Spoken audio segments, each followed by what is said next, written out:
서초동 법무법인 천명에서 근무하고 있는 이재호 사무장입니다. 오늘은 아까 이제 대법원 판례 변경된 거에 대해서 이제 어떻게 현실에 실무에 적용하는지에 대해서 도표를 그려서 말씀드렸습니다. 근데 요번에 또 최근에 바뀐 또 판례가 바뀐 건 아니고 소멸시효에 대한 대법원 판례가 있어서 마침 이제 또 그것 때문에 오셔가지고 오늘 이제 토요일인데 오셔가지고 유튜브를 보시고 전화하셔서 저희 대표 변호사님하고 12시 상담을 하시고 가셨습니다. 그래서 소멸시효 때문에 이제 상담을 오셔서 저는 가시고 나서 제가 이제 오늘 우리 아들 오늘 이제 계절학기 끝나가지고 이사시키느라고 좀 늦게 나왔습니다. 그래서 손님들 얼굴은 못 뵀습니다. 대표님이 상담을 하셨고요. 그래서 이제 소멸시효 관련된 판례를 말씀드리려고 지금 강의를 준비했습니다. 자, 이런 경우가 있습니다. 요번에 소개해드릴 사례도 그렇고 혹시 상담하신 분 사례도 마찬가지입니다. 자, 아버님이 계시고 어머니가 계십니다. 일남 있고 일녀가 있습니다. 어머니는 사망하셨고 예전에 보겠습니다. 일남이 자필 유언을 받았습니다. 유언 검인에서 일녀가 이의제기를 함으로써 효력 확인을 들어갑니다.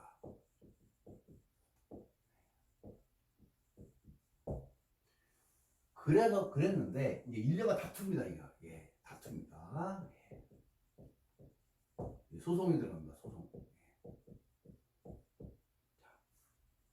근데 소송이라는 게 하루아침 만에 끝나지 않습니다. 보통 1년에서 1년 반 정도, 1년 6개월 정도 걸립니다.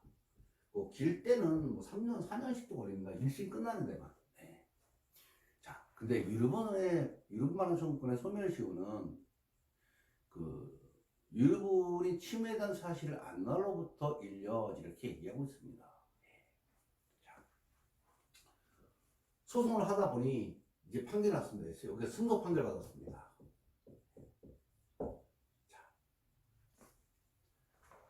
1심에서 승소 판결 받았습니다. 항소합니다. 항소했더니 또 기각이 됐습니다. 자, 일남 있고 일녀가 있다고 말씀드렸죠. 1심에서 승소 판결 받았습니다. 여기는 패소입니다. 자, 여기서 항소합니다. 2심입니다. 그랬더니 기각됐습니다. 기각. 자, 여기가 또 승소한 겁니다. 자, 이렇게 보겠습니다. 3심. 3심. 자, 여기서 또 상고합니다. 대법원. 기각됐습니다. 여기가 승소로 확정이 됐습니다. 자, 이 기간이 여기서 사망한 날로부터 1년이 지났습니다. 여기 사망한 날로부터 2년이 지났고 여기 사망한 날로부터 3년이 지났습니다. 지고 나니 이제 유럽이 생각나는데 유럽을 해야 된다.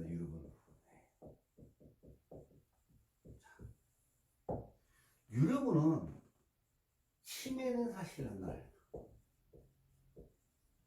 침해된 사실을 안 날로부터 1년입니다.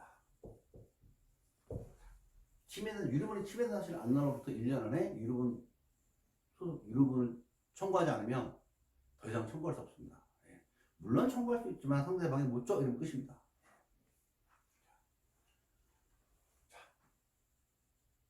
예전에는 1심 판결이 여기서 유언 맞다. 유언 효력 있다. 이렇게 1심 판결이 떨어지고 여기도 마찬가지겠죠. 여기도 마찬가지입니다. 대법원이 뭐라고 얘기하냐면 이 항소, 이 이유가, 그러니까 이 확정된 때, 이 무효를 주장을 했는데, 이게 유효로 확정된 때, 비로소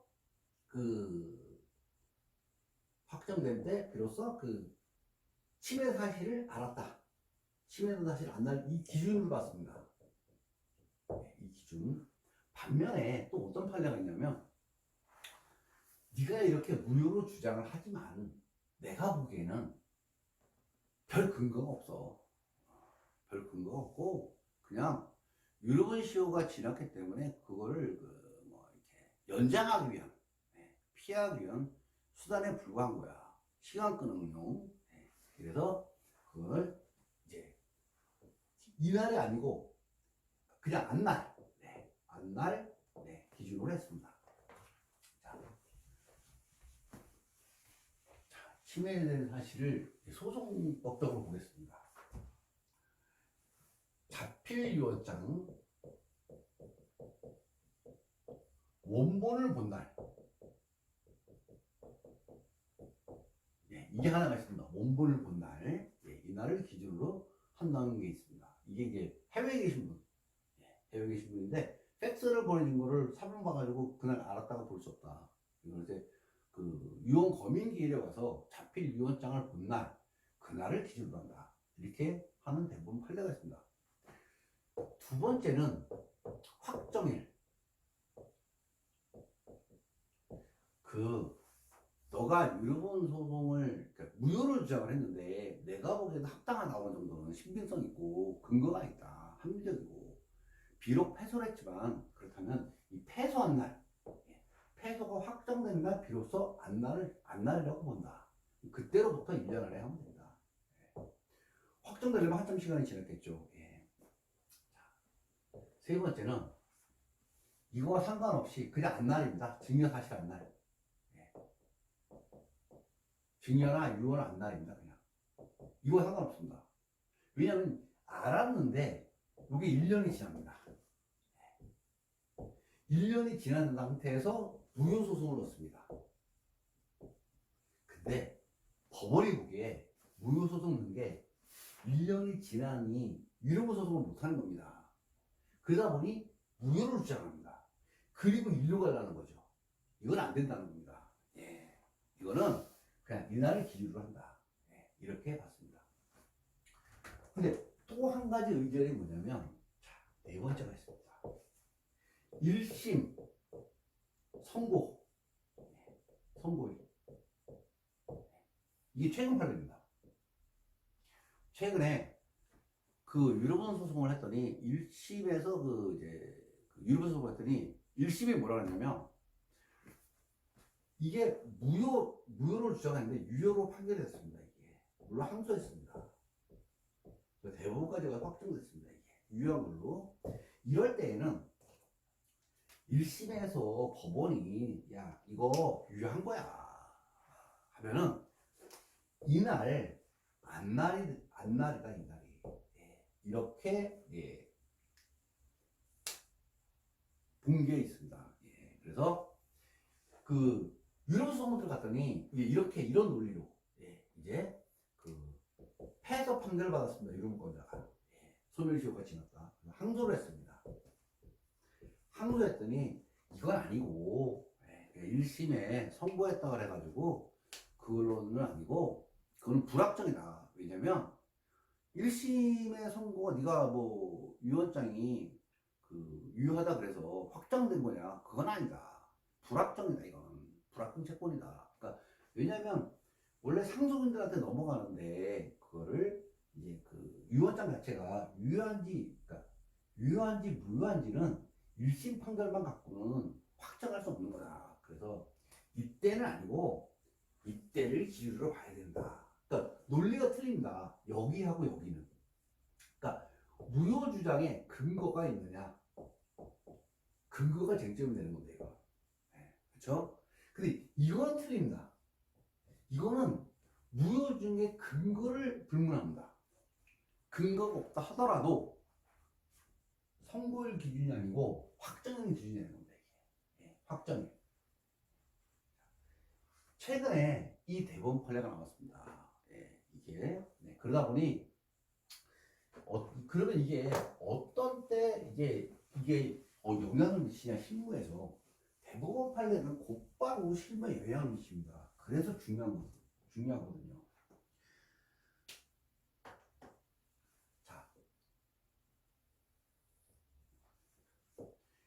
자, 2018년 5월 4일 네, 사망했습니다. 피상속일이. 그리고 2019년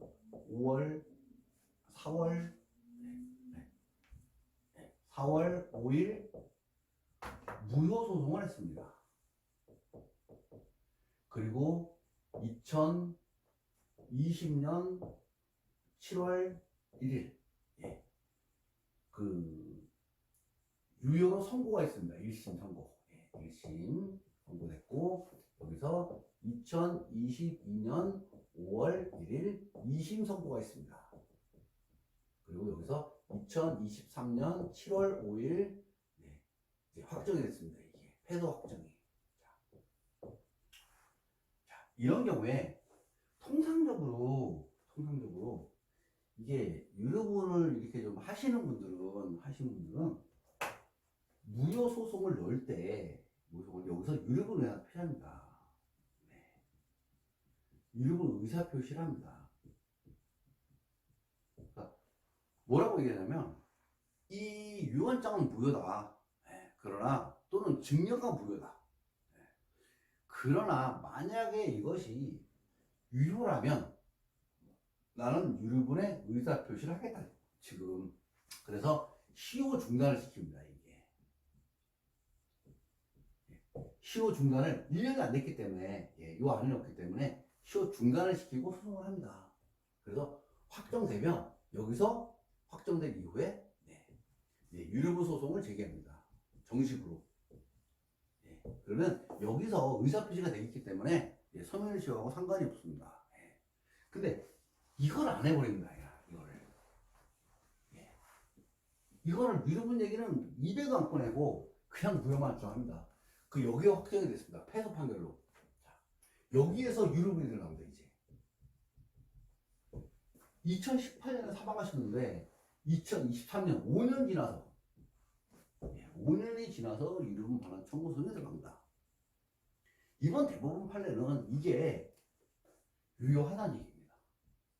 여기서부터 2023년 7월로 확정된 대법원의 심리불속행 기각으로 확정된 날로부터 1년을 계산 뽑겠다는 얘기입니다. 이게 요번에 나온 판례입니다. 이런 경우가 뭐 유효분 사건이라든가 뭐 상속재산 분해라든가 이렇게 하다 보면 수많은 경우의 수가 발생합니다. 이것도 그 중에 하나입니다. 물론 뭐 저희 사무실 같은 경우는 유효분 반환 청구소송을 많이 합니다. 그쪽으로 뭐 거의 특화되어 있기 때문에 그러다 보니까 통상 무효 소송을 할 때도 이제 유효분 반환 의사 표시를 합니다. 만약에 이것이 유효로 판결이 되면 우리는 유효분 청구를 하겠다. 이렇게 이제 의사 표시를 하고 1심 선고를 보고 뭐 곧바로 유효분을 들어갈지 아니면 2심까지 보고 들어갈지 이걸 이제 판단을 합니다. 또는 뭐 무효 정하면서 예비적으로 뭐 유효분을 같이 넣을지 이거 이제 저희가 판단을 합니다. 근데 이를 간혹 가다가 이제 무효에 너무 집착을 해가지고 유효만한 의사 표시를 안 하는 경우가 있습니다. 그럴 때는 이번에 나온 판례 확정된 날로부터 유효분을 계산한다. 유효분 시효 계산한다고 이 판례를 알아두시면 도움이 될 겁니다. 자, 오늘은 최근 들어서 대법원에서 유효분 판례가 종종 나옵니다. 사건이 이제 뭐 많고 유효분 사건이 예전에 비해서 많아졌고 그러다 보니까 이제 많은 변호사님들도 유효분에 관심을 갖고 그러다 보니까 상고도 많이 하고 그리고 대법원에서도 아직 유효분에 대해서 확정된 판례가 없는 이 영역이 좀 많습니다. 생각보다. 그러다 보니 이제 뭐 유효분 판례가 계속 나오고 있습니다. 오늘은 최근에 나온 유효분 소멸시효에 관한 판례를 말씀드렸습니다.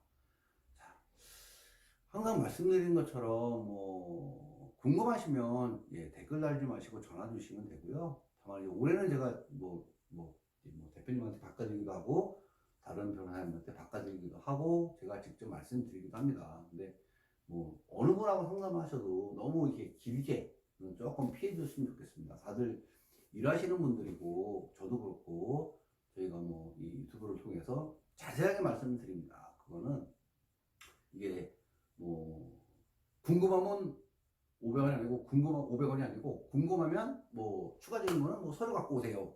이런 얘기 안 합니다. 그리고 뭐 보시면 아시겠지만 그 정보 지식 전달, 그러니까 실무 전달에 그리고 이제 뭐 초점을 두고 있습니다. 원래 그 저희가 발간한 책도 유럽의 정석도 전문가용 책이 아닙니다. 그냥 전문가용 책을 쓰려면 굉장히 방대합니다. 이게 방대하고 엄청 많이 깊이 들어가야 되고. 근데 문제는 그렇게 되면 일반 분들이 이해를 못 합니다. 그래서 그 큰 재산이 아니기 때문에 변호사를 선임하기도 부담스럽고 본인이 하고 싶은데 지침 뭐 책도 없고 어떻게 할지도 모르고 그런 분들을 위해서 실무적인 책을 발행을 한 겁니다. 그래서 이 유튜브도 마찬가지로 이 변호사 선임 없이 본인이 하고 싶으신 분들이 있습니다. 또는 유럽을 하고 싶은데 이게 기본적으로 내가 어떻게 될지 모르는 분들이 계세요. 그런 분들을 위해서 개설한 유튜브입니다. 그러니까 강의를 이해하시고 궁금하신 건 살짝 물어보시면 되지만 너무 뭐 자기 사정이 어떤데 이렇게 말씀하시면 저희가 일을 못합니다. 시간을 너무 많이 뺏기고 그건 양해해 주시면 되고요. 뭐 항상 드리는 얘기지만 추가적으로 이거를 강의를 해줬으면 좋겠다 하시는 분들이 있으면 댓글 달아주시면 제가 나를 잡아서 최우선적으로 그 파트를 사례도 좋습니다. 강의하도록 하겠습니다. 자, 오늘은 여기까지 강의를 마치도록 하겠습니다. 오늘 토요일입니다. 주말 잘 보내시고 내일 휴일 잘 보내시고 비가 오는데 항상 조심하시고 다음 주 월요일 다시 뵙도록 하겠습니다. 강의 듣느라 고생하셨습니다.